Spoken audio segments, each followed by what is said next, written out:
Note, this is an M-Page episode. We apologize for the inconvenience. If you want to stay here, you can, but we'll be muted.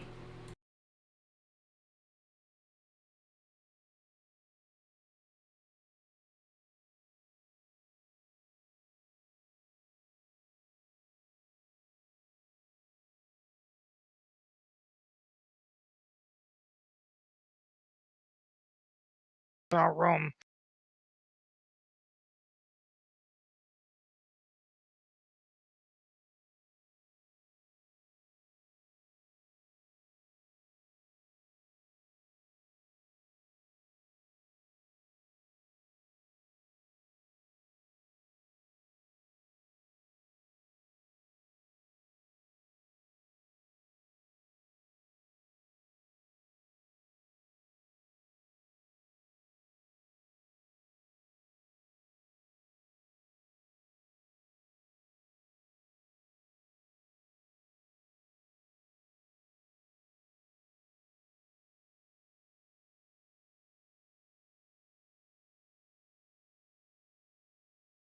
Oh, it's Did just you? different.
And we're now ready for MK to take time. Did we start? Yeah, we already started. We were in standby mode for a few minutes. No. Sorry, my computer was blank. We can hear you. We can hear you on page, by the way.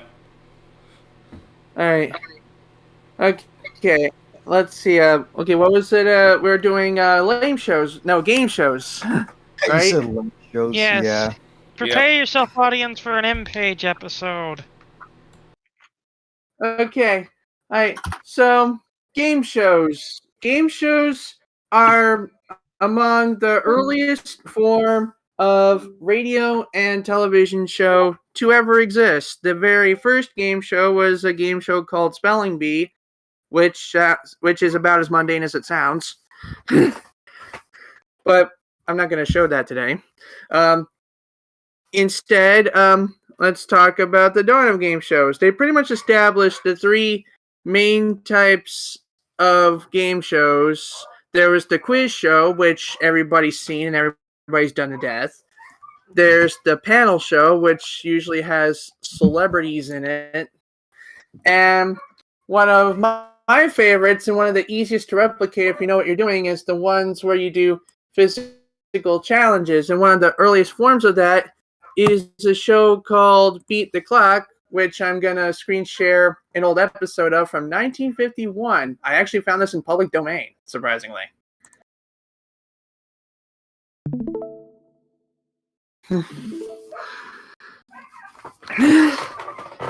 Let's see what this old tin can is.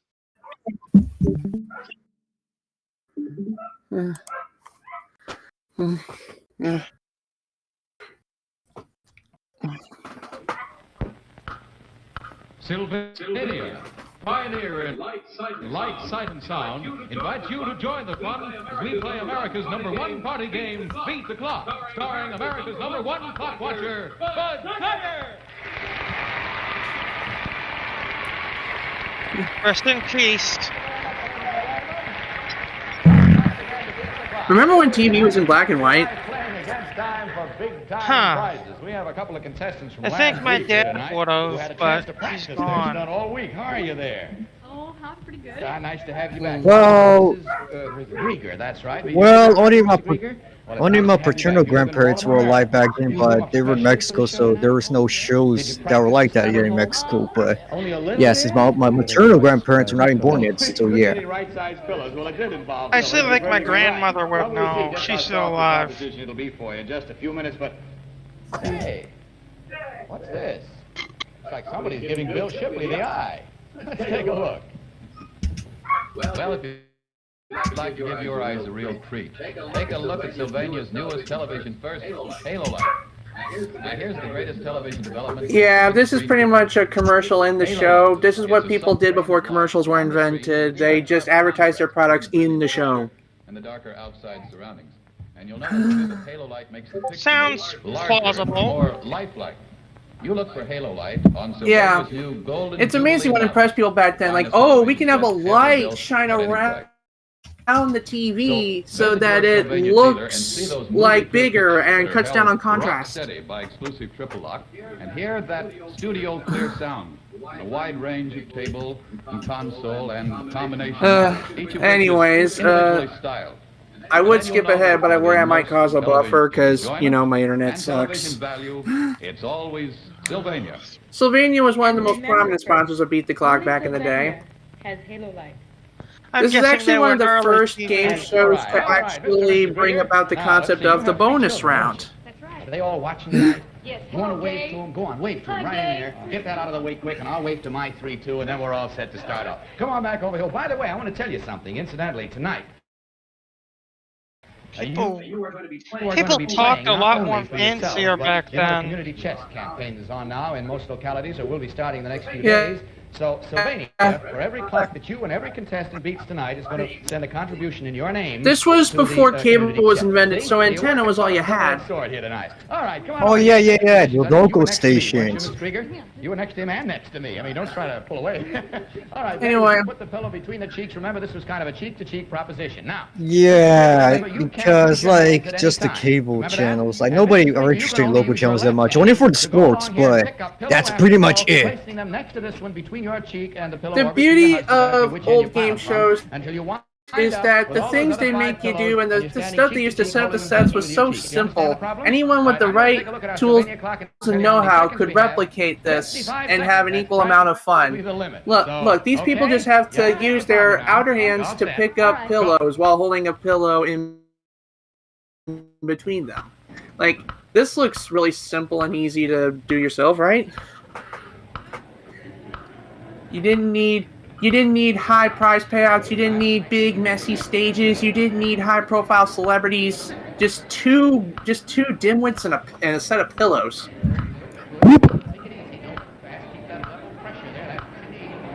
Go to bed. Oh wait, that's for the wrestling episode. AM page. Boop.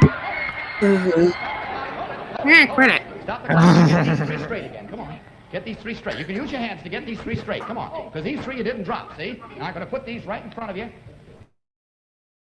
And start again from here. Here are 2 more right there. You can give you that little bit of advantage. Are you ready? Go. Yeah, notice how he was helping them out? Game shows back then really weren't sticklers for rules because the prize payouts were so low. They just wanted the contestants to have fun.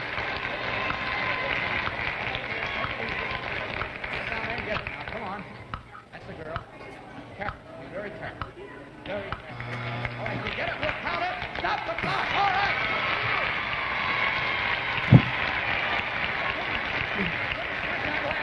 Yeah. All right, boy, I'm telling you, that's kind of tough, you know, because they keep squeezing out We there. could watch Pop it Beat the out, Clock see? forever, but I think it's time to move on. All right, what's next? So what's Let's next see, on the list? like I said, there was also, like I said, yeah, I pretty much got talking points and videos on this list. like I said, there were other types of game shows back then, including the ever popular quiz show. But there was a scandal going on in the 50s when it was found out that some of the quiz shows, like 21 and $64,000 Question, were rigged so that people could have their little golden boys, and some people would be fed the answers or be told to answer wrong on purpose. So people didn't really trust the validity of game shows throughout the late 50s. It kind of ruined America's trust in interactive television for a while, until Merv Griffin came up with a rather unique idea for a game show. They could feed the contestants the answers, but they have to figure out what the questions are. And thus was born Jeopardy! What? Just reminds me of that one Tourette's guy line. I would piss on him if he was on Jeopardy! I told my whole family I was going to be on! Yeah. Jeopardy! Was actually on since the 60s, but this 1974 thing was the first one I can find. Jeopardy! Presents today's 3 contestants. This is Miss Kim. This was before Alex Trebek, by the way. New York City. This is Mr. Kent Jarrell from Vienna, Virginia. And this is our champion, Mrs. Karen Streisman from Freeville, New York. These 3 people will compete today on Jeopardy! I'm going to skip around a bit because I think NBC still owns a bit of this. Thank you. The contestants of the day, good morning, players. Look at the board now as we all play Jeopardy! Thank you. All right, my friends, viewers, and players, the day's new category is Play It By Ear. Then it's followed by Sports. 4-letter words, animals. See how simple the board was back then? You didn't need any fancy technological doodads. Hear this sound. And now we know it means that the round is over. And Kim, Kent, and Karen, the 3 Ks, make up the panel this day. And Karen, this is your second try for the championship. It is up to you to please start today's game. Travel and tourism for 10. The answer is up to 100 may be included in your tobacco quota, provided they're not Cuban. Karen. What are cigars? Cigars is right, yes. I think we know the gist of Jeopardy! Yeah, you were watching it early, and that's why we had to delay the episode. Because you were enjoying it so much. Not because you forgot about something. Right. Anyways, so throughout the 70s and 80s, game shows had a very uncertain future on broadcast television because ratings were going up and down and all around, to the point where some networks pretty much dropped them entirely. But then with the advent of cable television, so many channels and networks were birthed with their own original programming, one of which was Nickelodeon, and in the 1990s, they gave us this. Oh. That. On your mark. Get set. Go! These 2 teams are in the dark trying to catch ping pong balls by clashing their symbols. Whoever catches the ball first will symbolize silliness with $20 and control of the show that never taste. Yes, it's Double Dare. Double Dare. Who doesn't remember Double Dare? Yeah. I don't want to get Viacom struck. Yeah, let's just stop right there. So the point about Double Dare is that, like, to find Nick, just like the early Nicktoons. Go watch our Nicktoons episode for more info on that. Yeah. Really, of course, Double Dare really hit it big when... Really, the only Nick game show I remember is Brain Surge, really. And also the Figaro Revival. Yeah, we need to hook up a pick of Brain Surge. Because Brain Surge is actually the one that I remember vividly. I also remember the time where they forced the big time Rush stars to compete on it. Oh, yeah. Okay, let's see, what's next? Okay, so, yeah, Double Dare hit it big just by existing, but it really hit it big when they decided to get messy. Again, I can't show any more clips because Viacom scares me, but yeah, you get the idea. Moving on. Game shows outside the United States, they had very uncertain futures because of like the prize payouts allowed by their governments and or their respective budgets.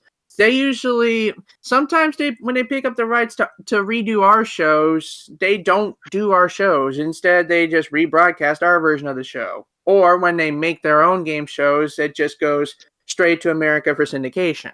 But there are some hit shows that but there is also some unique styles of game shows that come from different countries. And there's also some popular shows that were so popular in their home country, they got exported here and became bigger hits. So what should we do next? Something from across the pond that got popular here, or something different from a different country? How about Down Under? You got anything from Australia? I'm thinking either something imported from the UK or something that's stuck in Japan. Japan. Let's do a Japan game show because those are all fucked up. Yeah. Japanese game shows, when they are not going for like the kind of stuff that we're going for just in Japanese, they just pretty much do their own weird kind of crazy physical contests. I will apologize and also not apologize for not having subtitles for this.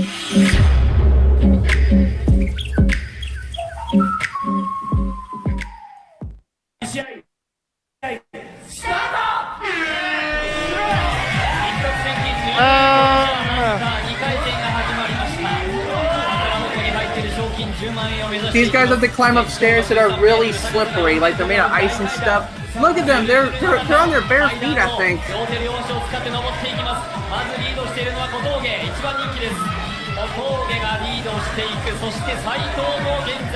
And buffering. I think that's a good point to stop. There's even some more crazy stuff. Let's see if I can find some more crazy Japanese stuff. Yeah, because I remember the time that The Simpsons parodied those types of shows and they got beaten up. And I remember the time where Family Guy parodied that type of stuff, and then Peter kept beaten up when he was an old man in that one cutaway gag. Oh, yeah. Oh, here's one. There's this popular Japanese game show called Takeshi's Castle, which is based on famous Japanese celebrity Takeshi Kitano. It has a lot of weird physical stuff. Oh, yeah, the one game that JonTron played. You know what they say about clowns with big feet? Yeah. Oh! Here's Rob Tussin. He was very impressive in the warm-ups. Oh. I think he snapped his neck. How is he still standing? Oh, how can he? Oh, he must be feeling really stupid. I don't think he's feeling it. Yeah, that's enough. Okay. Like one thing that really hit big with game shows in the prime time is when there's lots of drama, like tension building music, a dark foreboding room, and other than that, basically the simple quiz stuff. Wheel of Fortune. We'll probably look at Wheel of Fortune. There's not much to say about it. Yes, it's America's game, but the original creator only created it just so he could have funds for Jeopardy. Okay, really? Weird, isn't it? So literally, the two game shows are like siblings. They're made by the same guy. Oh, they're both made by Alex Trebek. No, they're both created by Merv Griffin. They're hosted by two different people. Alex Trebek was actually rather influential because he was one of the first Canadian game show famous people. Yeah, I'm trying to stop myself from saying the stereotype of how they talk. Right. So let's see. Anyway, when you want a dark, foreboding room, tension-building music, and a easy-to-follow game show format, you look no further than Who Wants to Be the Millionaire. Oh God! What about the It was weakest link? actually the weakest link actually came after, and we'll get to that shortly. One thing they both have in common: they were both imports from UK. Yeah, because UK is British, and people like British people talk because they like their accents and nothing else of them. On our show. Well, it's So not if you're just the ready, accents; let's it's go for the also million. the tension they provide. This is the most intense moment of Millionaire right on here. the television series Laugh-In. Lyndon Johnson, Richard Nixon, Jimmy Carter, Gerald Ford. Before I keep playing it, imagine like the area you're in. You got the lights you got very few lights of the stage. You can't see anything around you. The floor beneath you kind of has a texture of that looks like broken glass. But your host is still just smiling away in his black jacket, hoping to see you win big money, but you're just sitting there trying not to shit yourself. I couldn't have said it better myself. Call my parents right now. Skipping ahead, this guy pretty much breaks through the tension facade and just does this. Right now. Hi, Dad. Hi. I don't really need your help. I just wanted to let you know that I'm gonna win the $1 million. That is some cocky shit right here.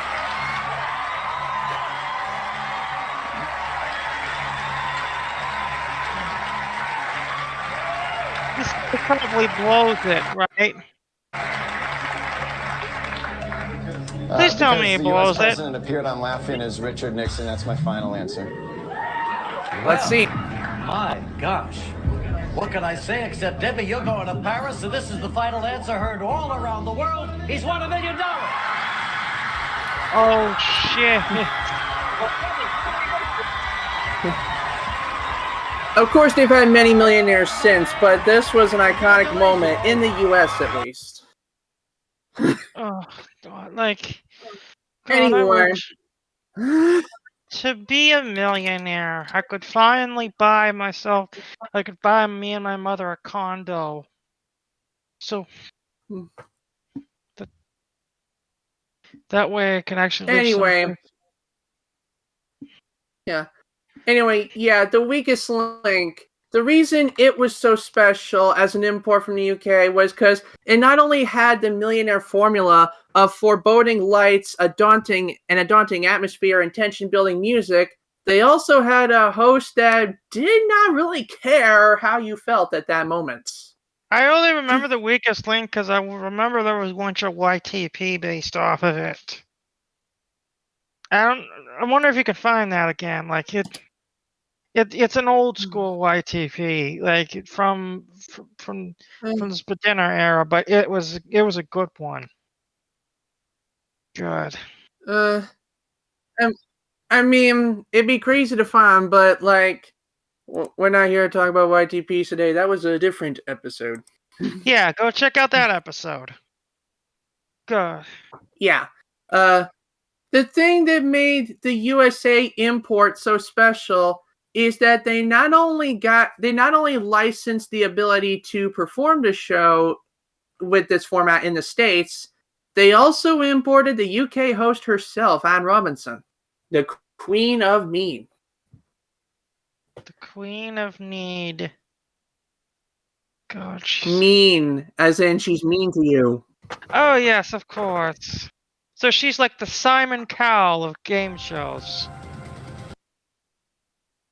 Except imagine if Simon Cowell was somehow your overly strict Catholic mother. Oh shit! I just kissed my pants. No joke.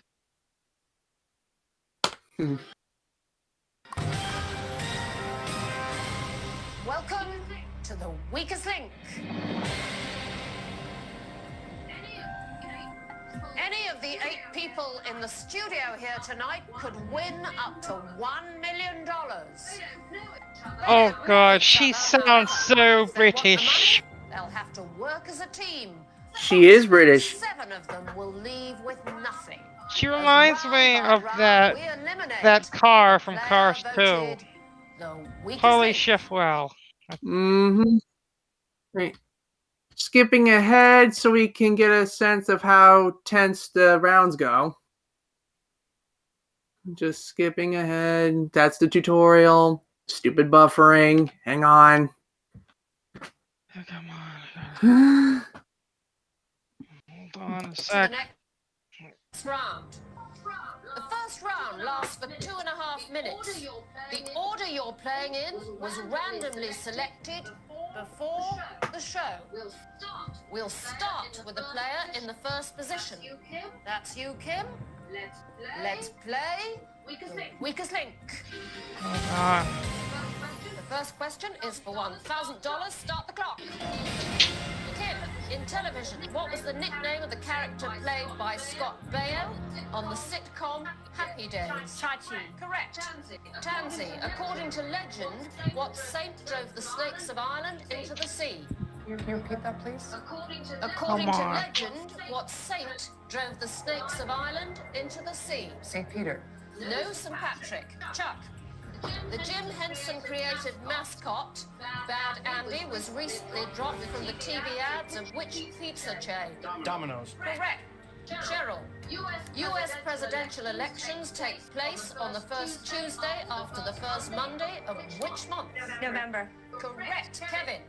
Who was the first woman to fly an airplane solo across the Atlantic Ocean? Amelia Earhart. Correct. Jill. Bank. What is the name of the oldest university in the United Okay, I States? think that's enough to give you the basic idea of the format. Yeah, seems good enough. God, let's skip ahead to the end of the rounds, and you'll get a true taste of how vicious she can be if she doesn't like you. Don't know. Associated Press. Tansy. Time is up. Now, Oh, dear. after possible $125,000, you backed a pathetic $5,000. That money will go to the next round, but quite deservedly, one of you will not. Who is already trying your patience?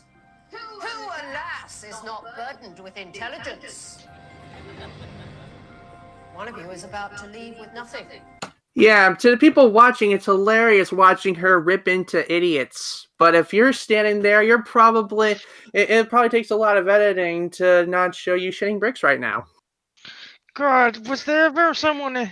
Oh, yeah. Yeah, honestly, that just sounds about right.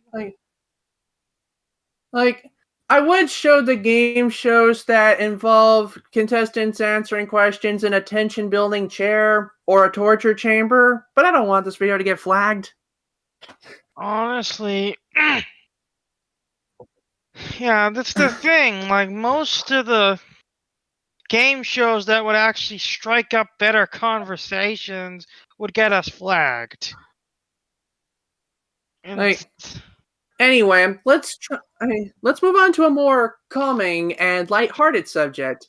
Another popular type of game show is the panel game show. This is a game show that usually involves a panel of celebrities, either helping the contestants in some way or just playing off of special guests. The most popular panel game show that still exists today is one known simply as Match Game. I thought there was... What about The Price is Wrong, bitch? The Price is Right, you mean? That's The Price is Right. That's not really a... Yes. That's not really a celebrity game show unless you count the nighttime specials. Gosh.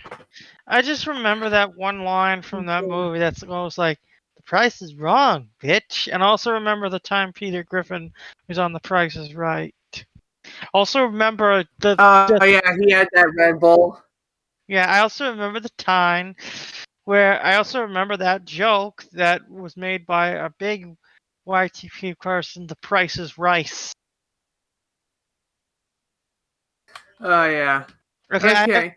I gotta stop with this all is these like one of Yeah. Anyway, this is one of those game shows that you kind of get the idea that the panelists and even the host might be a bit drunk, but you also don't care. Skipping ahead to the game actually happening. You may not recognize these celebrities. This is from 1977. Do we get to see Ted Turner? I don't think so. Do we get to see Bill Cosby? No, that guy looks like Bill Cosby, but we don't. Not in this episode. Okay, let me do one more guess. Do we get to see what's another person from the 70s? Do we get to see Scooby Doo?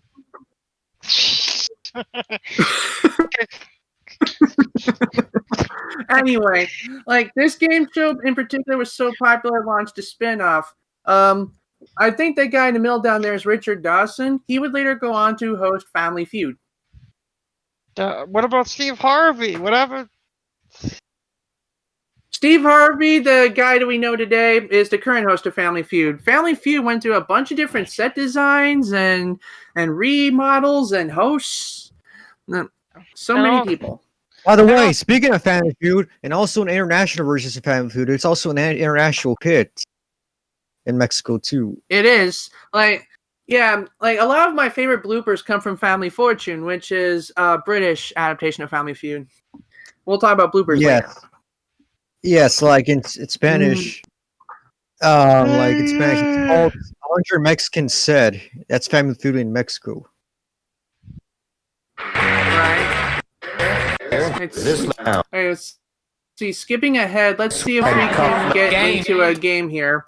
Like, you can get a sense just from the talking scenes that these guys are having a good time. That means that they blew a ballast and they took it. Because it would be called Grey Lady Up. Oh, yes, of course. Yeah, I'm glad you made your little contribution. You're wearing a sweatshirt, are you?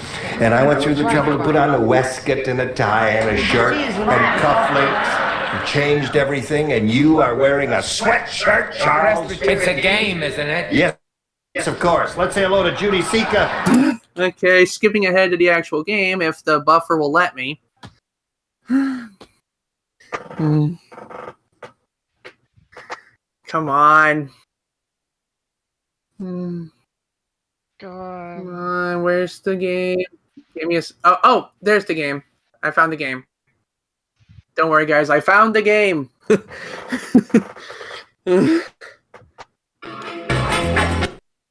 And we're buffering. Don't worry. Don't worry, GH. Smile Freakout moment is brought to you by Sylvania, fluorescent tubes and fixtures. It's also you know what? It's also brought to you by Jags. This buffering is also brought to you by Sloth Shit. YouTube. Let's see what else could be sponsored. Okay, it's loaded. Okay, it's loaded. Here we go. Here we go.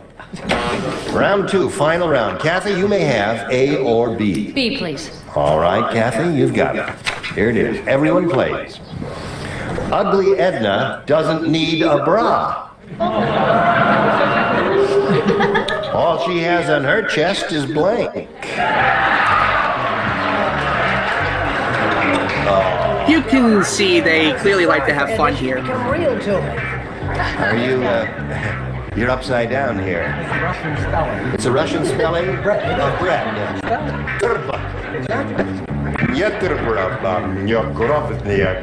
In honor of the Russian club soda. He really is. I've been waiting. This'll cure your cold. You can tell they had a few. What's terrible? It's probably necessary for the show to work. Hello, Kathy. Hello there.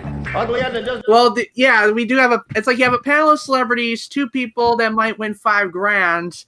Obviously, you gotta encourage them to let loose a little. Also, you have to consider that the fact. Yeah. Now let's. This is. We should probably. I want to think we can do 2. I want to talk about the Price is Right, and then I want to talk about, like, is there any specific game show moments that live in infamy or in success in anything? Like, so what are the most biggest, highest highs and lowest lows? That's what I want to know.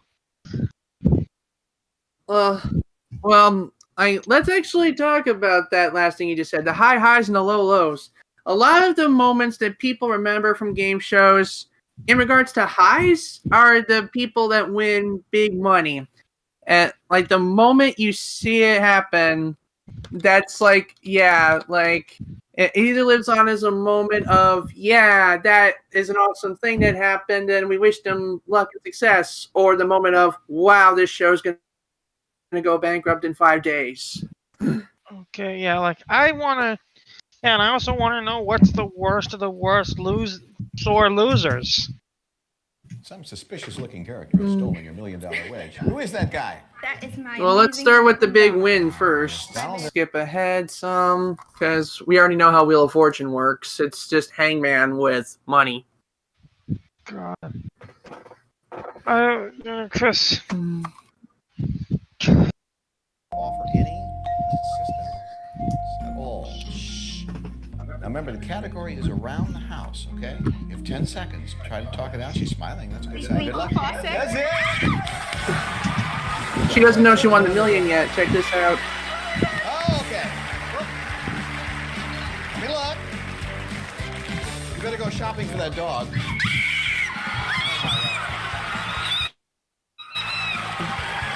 Michelle, wow. It's our biggest payday yet. $1 million.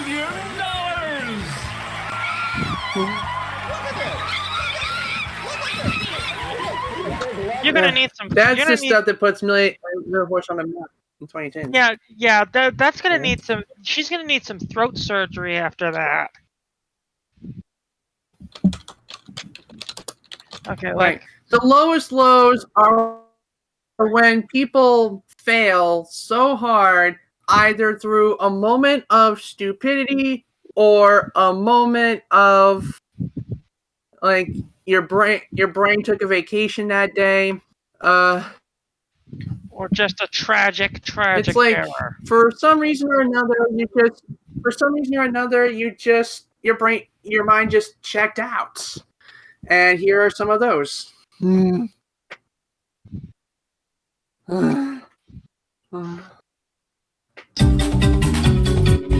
Oh boy. Which of these girls' names is the title of a Jane Austen novel? Emily, Jane, Emma, or Sophie? Like Chris, it's B. BJ? Sure? Yeah. You got 500 quid, you say that for £1,000? Yes. Final answer? Yes. Okay. It's the wrong answer. It's gone wrong. It's Emma. Yeah, some of these are like more, some of these are less like, ow, I hit the wrong thing, and more, ow, I generally did not know that. But then, pressure, yeah. Climate. I'm thinking more of like along the lines of like rage quit. 50-50. Are there any of those? Can we please 2 of the wrong answers? Leave us just the one correct I can't answer think of and any one rage wrong quits answer. except for one from Friend or Foe, which I don't know if I can find. You'll have to give me a minute after this. Yeah. Say to be front? Yeah. If anyone can fall into tears, I want to see someone who gets truly pissed after he gets the wrong answer. It's the wrong answer, Dave. Oh, I'm really sorry, man. And then we can move on to the next thing. Like, I'm trying to see if I can find the rage quit moment. Let's see. What was it called? Yeah, you could just choose the biggest rage. You could just type in biggest game show rage quits. That's that. Like, what's the sucky thing is trying to find the moment in particular when not very many people pay attention to it. What I'm looking for, the best I can describe, is like it got to the final thing, they realized they didn't win anything, and the one dude just kept shouting the F-bomb, but they had to censor it. Yeah.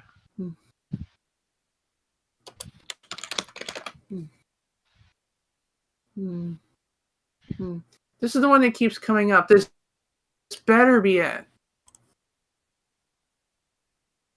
Yeah. Let me see if I can. Wait a minute. Okay, I thought this was the British version. Good. It's just the plain old American version. Let's see if I can. Let me just skip to the end and see if this is the moment I'm looking for. It might be. Let's look. It's like. All right. I feel to like give context in a moment, this is the trust box round. Go ahead. Yeah, to give, because I know that this is game shows, and like with every game, there's always that one person that rage quits the second they get anything wrong. Let's and see just if say, this "Fuck is this, it. I'm out of here."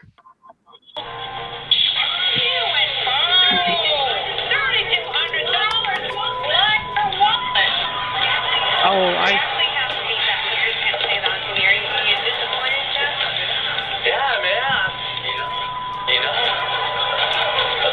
Yep. Where's the sensors?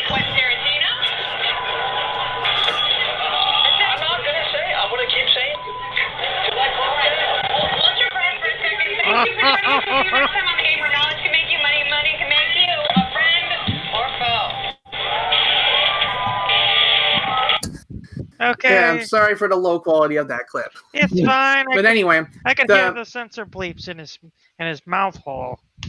It's more sense. Yeah. Almost as much sensor bleeps as Family Guy does every 2 minutes. Yeah. Go watch the Adult But Swim sometimes episode. the most famous, but sometimes the most famous game show moments aren't the high highs. They're not the low lows. It's just the random stupid shit that happens in the middle. Yes. Show us something and be the guru. I'm just gonna pick a random compilation. I'm just gonna pick a random compilation here, and we're just gonna react to that. The price is wrong, bitch. Reason for kneeling. A reason for kneeling. Ian. Churchless. When you go to church, to pray is the top answer. Mark. To be beheaded. What? Karen and Steve. Strawberry lip girl. No, that's... Slang term that means wife. Bitch.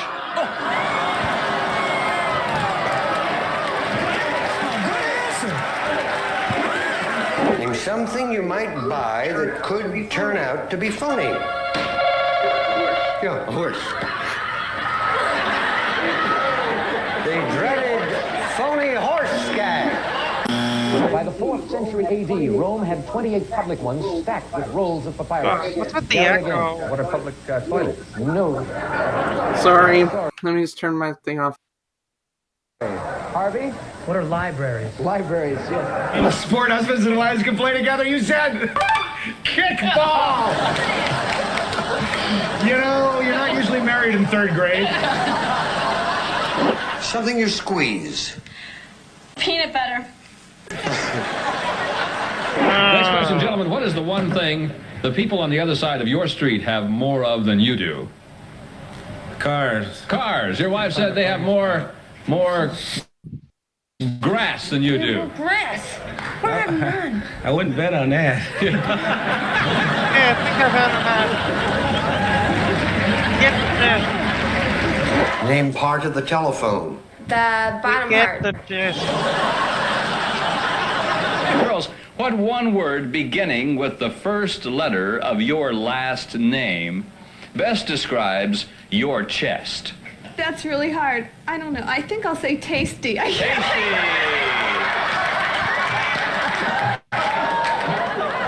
said tiny. Tasty? I can't even find him. What do you mean tasty?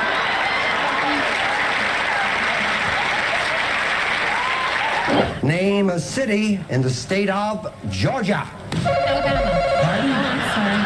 GH.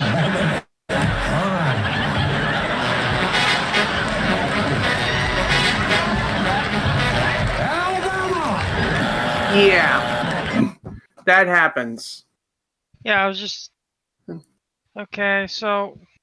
That was interesting. So... Yeah, I think I'm beginning to see the appeal of game shows. It's just... common thing about game shows. It's like people having fun, and you could also be doing that as well. Unfortunately, you know what kind of strikes me as odd is that it would cost more money to travel from your state to the Hollywood producers to have the game shows than the amount that you would make from the game shows theoretically. Yeah. In fact, early game shows actually discouraged people signing up for game shows if it would incur a heavy travel expense, and some game shows still do. And that's the thing. Even if, let's say, I won, I don't know, 10 grand to in a game show in Hollywood. Here's the thing: it would cost me 10 grand with my budget to go to Hollywood in the first place. I'd have to use that money to go home. Yeah. So, which kind of stinks considering nowadays there's a 1 month delay for the payout. Well, you'd be lucky in the 90s because Nickelodeon Studios actually got guests from Universal Studios Florida. Thing is, Yeah. there's no Yeah, game. mostly take a Here's look the at thing: that. there's no game shows that are hosted in Boston. And there's probably technically, Fetch with Rough Ruffman was hosted in Boston. That was a PBS game show with kids. no. I thought that was a cartoon about a dog with glasses. I didn't know that was a game show. No, there was a cartoon portion about the dog with glasses, but that cartoon dog with glasses hosts a real game show for these kids to go out on challenges, learn science things, and win prizes. God, I just thought it was just another retarded PBS show. Well, the follow-up, which was just about the dog, was kind of the retarded PBS show, but I like the original stuff. Yeah, Let's see. What else can we? Speaking of PBS game shows, you just opened a can of worms we can't escape from now. What is that? Just a second.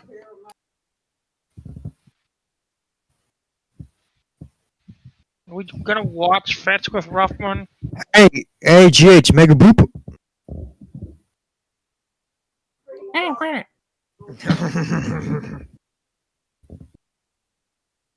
But nothing can protect you from the Gigaboop. The Gigaboop is so strong, it'll make everyone squeal with excitement. Which is so strong.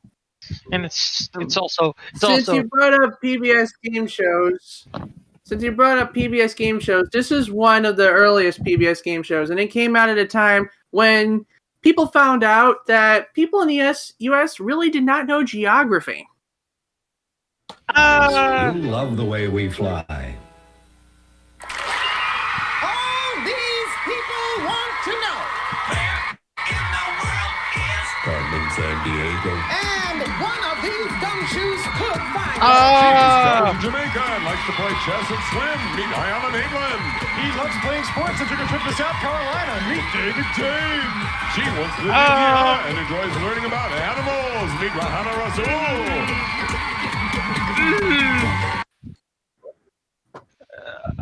Yes, game shows for kids did very much exist.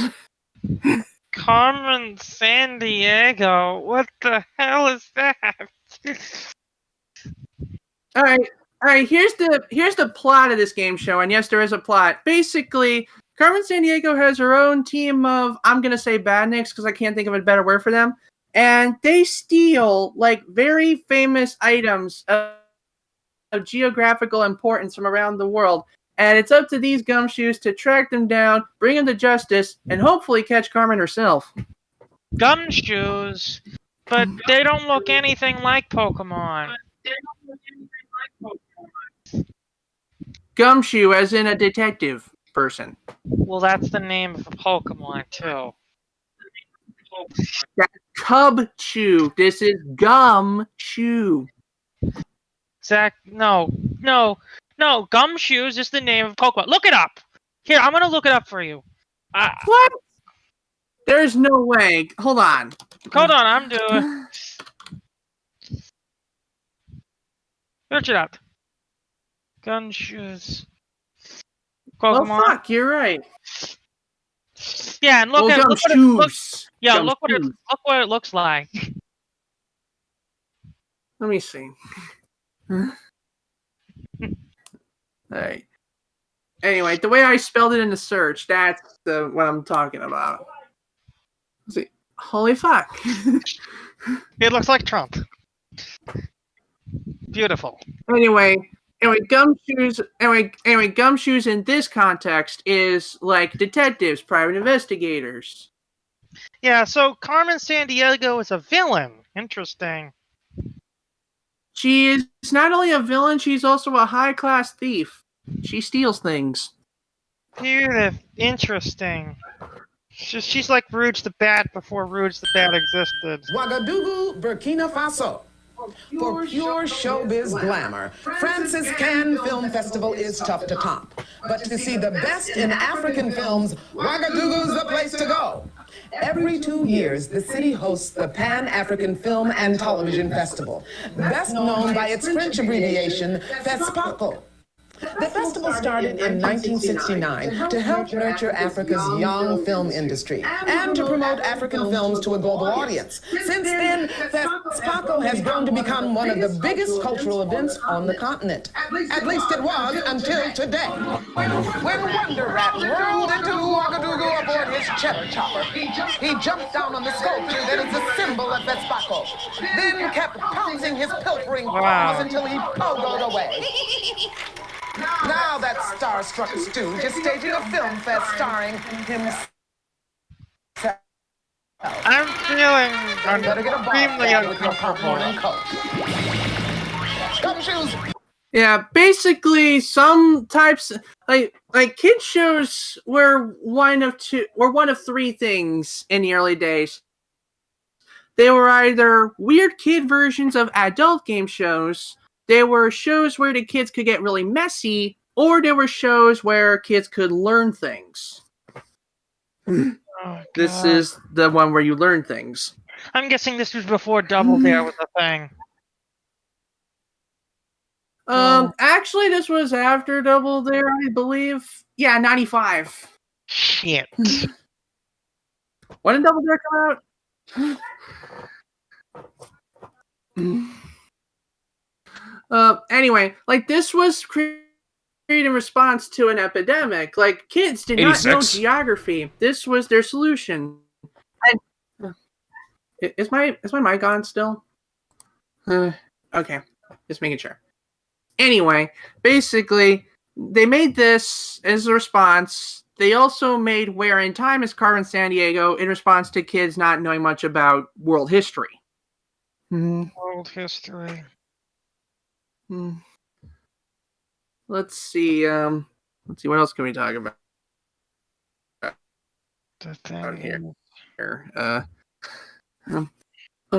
Remember when we was talking about bloopers earlier?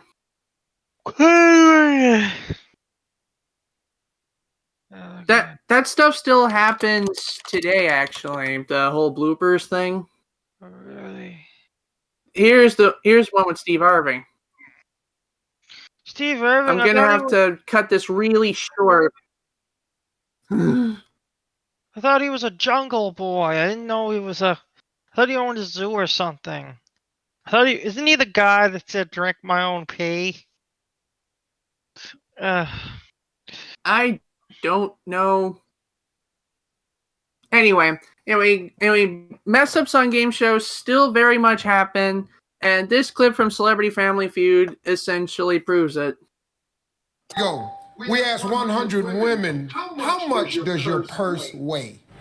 3 pounds. Name a salad dressing you'd find in most salad bars. Ranch. Try again.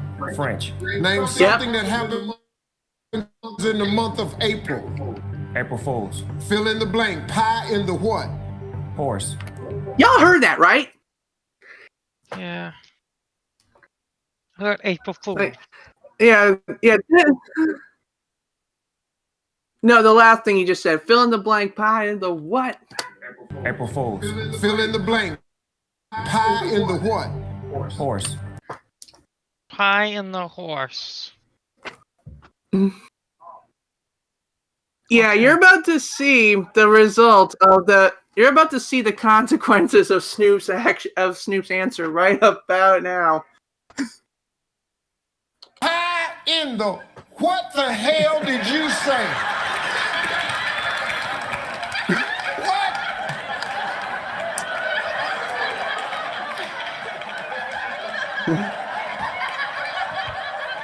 Pie in the what?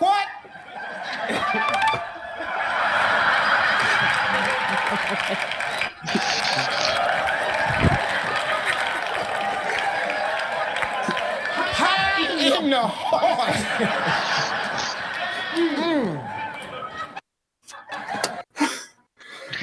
It was at that moment the D.O. Double G. It was at that moment the dog knew he was going to be on YouTube. Pie in the horse. God, we gotta say. We gotta. What does that even mean? No, I don't care. Let's save that for later. Folks, when your brain cells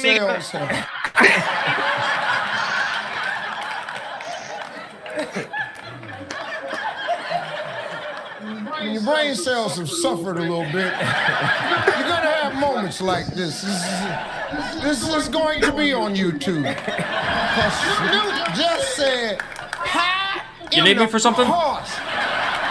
No. The hell is he talking about? What'd you say, Tix? Didn't see anything. All right. The horse. We need 1 point. I need one other person in this world who, for some reason, has found a pie stuck up inside a horse, cut it and served it to the people. Survey says,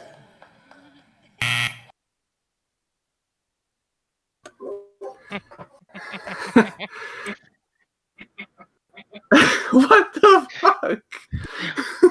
Pie in the horse. That's gonna be your new. It goes to show that stupidity can transcend time and even economical class. No, the only thing. Well, let's at least it's not Donnie. Yeah, people are gonna be laughing about this for years. And I think they have. No, we need to make this your new catchphrase, GH. We need to install it in your membrane. You can try, but you'll have to catch me. Well, here's the thing: you are part anyways. horse. Shut up. I'm a pony. That's two different things. Pie and the pony? Pinkie Pie and the pony? Don't you fucking start, please. I'm sorry. God, this is just turning into the pony episode. I already lost what I wanted to do. Second. Okay. Anyway, on the subject of game show stupidity, you gotta give me a link to that. Proven in this clip. We've proven in this clip that stupidity can transcend time. It can transcend economic class, but can it transcend countries? The answer is yes. And here is a compilation of bloopers from another country. Pie and the horse. And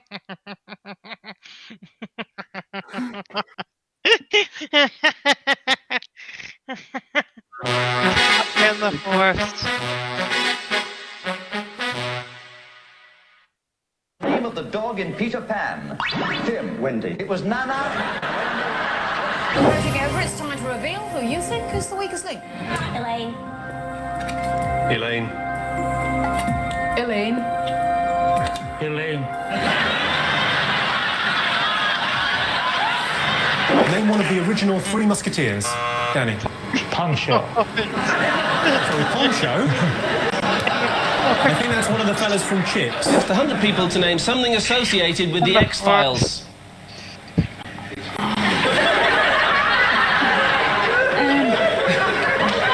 We could show you an episode of it now while we're waiting for your answer. What are you looking to out for? You can't answer everything. You're playing against us. Mel! Television! What O is the generic word for any living animal or plant, including bacteria and viruses? Orgasm.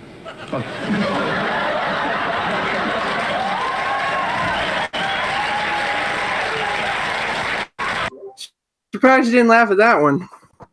Pie and the horse. No, this beats Pie and the Horse. Check it.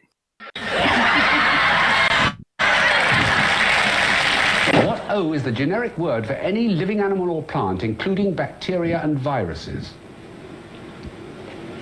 Orgasm.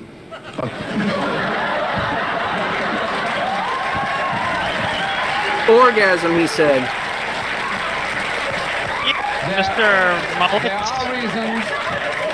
There are reasons which I won't go into that I can't accept that particular answer. Okay, and we asked 100 people to name a game played in the dark. Rob. Charades. Playing charades in the dark. Sounds like expert mode. Okay, I'm People to name something associated with the Three Bears. Betty. Red Riding Hood. Porridge. Let's have a look for porridge. Charlie. Red Riding Hood. She said that. You never had that? Well, we've already had it, Charlie. It wasn't there. What? Porridge. Porridge. We've had that as well, Charlie. So has Goldilocks, I think. Top 8 answers in this second game. We asked 100 people to name a famous Arthur. Kenny. Shakespeare. Arthur Shakespeare.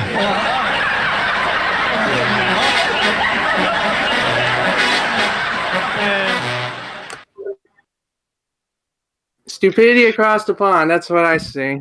I gotta look up Pie and the Horse. Don't you dare. Alright, let's see. Alright. I promise this will be the last stupid compilation I'll show, but like we don't just have stupidity in the United States. We don't just have stupidity in Britain. We also have stupid answers in Oz. Pie and the Horse. What's the highest priority for you when you're looking for a partner? Mike. To have plenty of curves. Thank you. Thank you for showing me Pie and the Horse. We'll use it in my In the familiar TPs. tale from the Arabian Nights. USA, Alice. Sinbad the Sailor.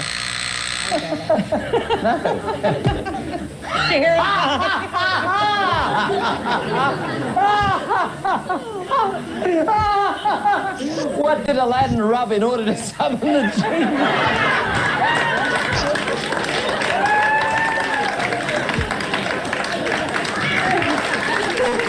A comedian. To have a party? Yes, it's always good to have someone who does a lot of comedy at a party. Yeah. Caroline. Not that I would know Bert, but a stripper maybe. A stripper? Well, apart from being a great audience, I think they're my kind of audience too. So we're looking for a stripper. Have you ever been to a party where there's a stripper? Definitely not. Have you ever been a stripper yourself? You know, what else was on the board? Let's have a look. There was stripper. There was clown. There was jokes. And there was drinking games. And stripper was there all the time. Come out and strip for us, Caroline. We're back after this break. We've got... Did you start to... Hey, come with me. Oh, I think you've been telling fibs. You said, oh, of course, I wouldn't go to that sort of party. And you came out immediately. Okay, well, what do you start with? My Nana's in the audience. Okay, Nana, come up and strip for us. Spin yourself up $1. Fabulous camera outfit This is there. wrong, bitch. This girl is just about spun it off its base. Yeah, this is Australian Price is Right. The blooper here is a prop malfunction. Good heavens.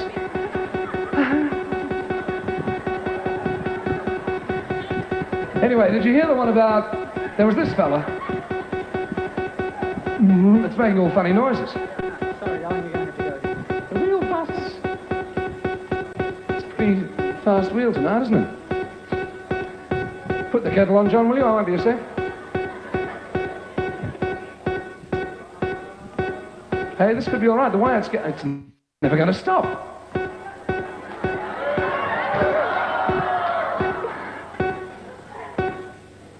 You know, this is the gambling machine that I'm wrong against. Still on 70. Okay? Can you hear a story about that?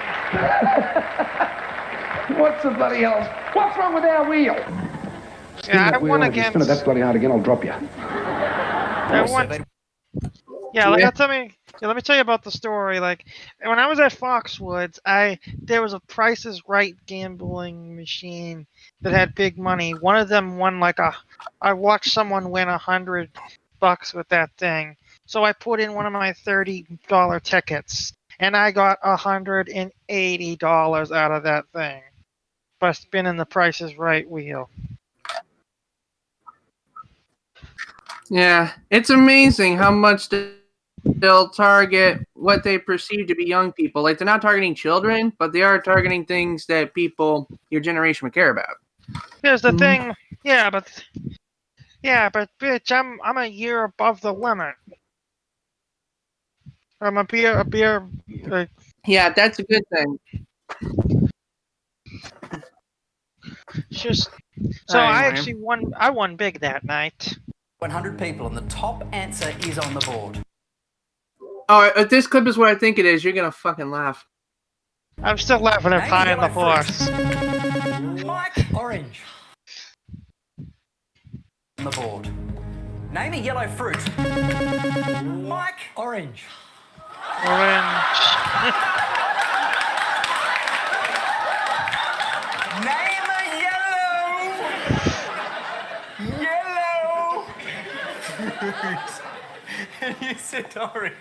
Is the top answer orange?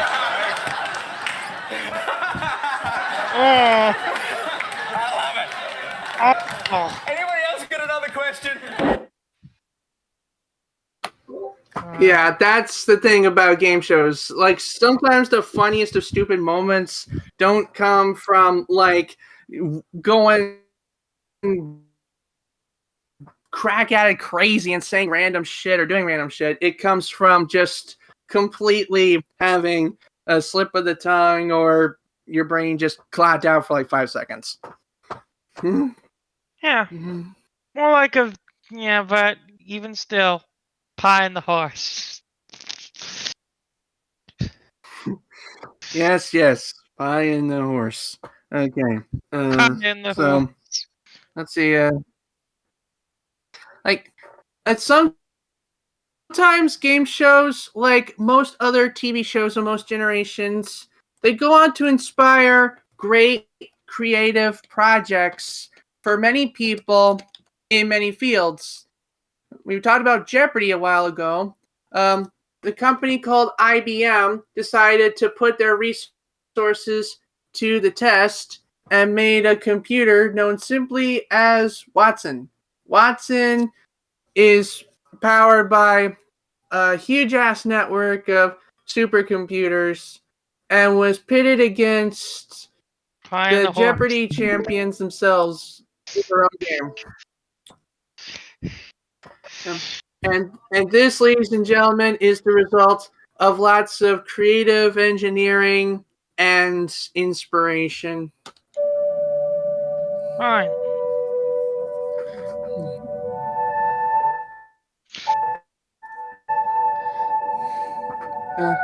Let's see if I can skip ahead to something actually happening. So basically a robot versus Jeopardy champions. Here we go. Yeah, this is a supercomputer specifically designed to not only know information, but also also to understand the writers and Alex's creative wordplay. This guy, this robot is a little Jeopardy machine. It has no internet. It cannot hear or see anything. It receives all its clues digitally and just goes by what it thinks it knows. Four-letter word for a vantage point or a belief. Brad. What is a view? Yes. After the first clue of the game, which Brad won, I had just this horrible feeling at that moment that he was as good as everyone said he was, and he was just going to run the whole board on us. Watson. What is shape? You are right. We actually took the lead. We were ahead of them, but then we started getting some questions wrong. Watson. What is leg? No, I'm sorry, I can't accept that. What is 1920s? No. What is cheek? No, sorry. Brad. What is class? Class, you got it. Watson. What is Sauron? Sauron is right, and that puts you into a tie for the lead with Brad. The double Jeopardy round of the first game, I thought was phenomenal. Watson went on a tear. Watson. Who is Franz Liszt? You are right. What is violin? Good. Who is the church lady? Yes. Watson. What is narcolepsy? You are right, and with that, you move to $36,681. The risk was Ken gets a daily double, that's big, gets it right, he's going to be well ahead. And then with that kind of lead going to Final Jeopardy, if he bets enough, he could end up winning the match.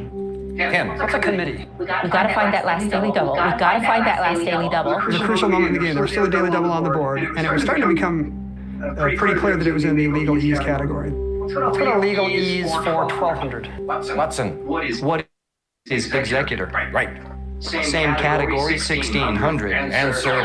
That's a smart robot. That was the moment when I knew it's over. The category is 19th century novelists. What Watson wants to do then is preserve the lead, not take a big risk, especially with Final Jeopardy, because just like for humans, Final Jeopardy is hard for Watson. Now we come to Watson. Who is Brown Stoker and the wager? Hello, 17,973 and a two-day total of 77,147. I would have thought that technology like this was years away, but it's here now. I have the bruised ego to prove it. My past Jeopardy experiences have been great, but they weren't really weighty with this kind of technological, philosophical importance. I think we saw something important today. Didn't really think very much about the implications until later and say, wow, wait a second, this is history. I forgot my mic was on the whole time. Oops. Anyway, yeah. Game shows, as you see, can have a big impact on culture and society, and they are just as important. They can be held to a high regard, much like people can hold certain cartoons in high regard. They are very entertaining, very informative, and inspire lots of inspiration for creative minds in all sorts of fields. There's even comedic sketches about game shows, which I would show, but copyright is a thing. Copyright. But let's just say SNL has a lot of fun with Celebrity Jeopardy and Sean Connery. Copyright, it's a thing. It exists, and now let's move on to it. Good. Oh God, no. Moving on to what? I want to think of High on the Horse. Let's see. Is it High on the Horse or Pie on the Horse? It's Pie in the Horse because his partner said pie in the sky. Well, yeah, the thing. For some reason, people label it as High in the Horse, like they labeled the joke. Maybe that. I think that's why it was so popular, because Snoop Dogg was known for his 420s on those days, and I guess they thought it was some sort of obscure weed joke.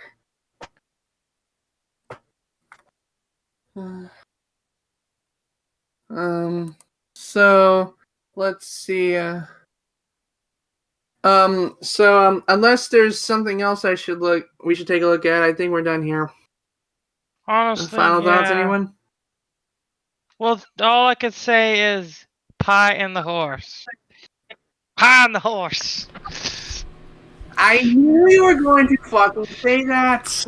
Alright, guys, the next episode of SmackDown is about Nintendo. Where M-Page gets to go loses his shit.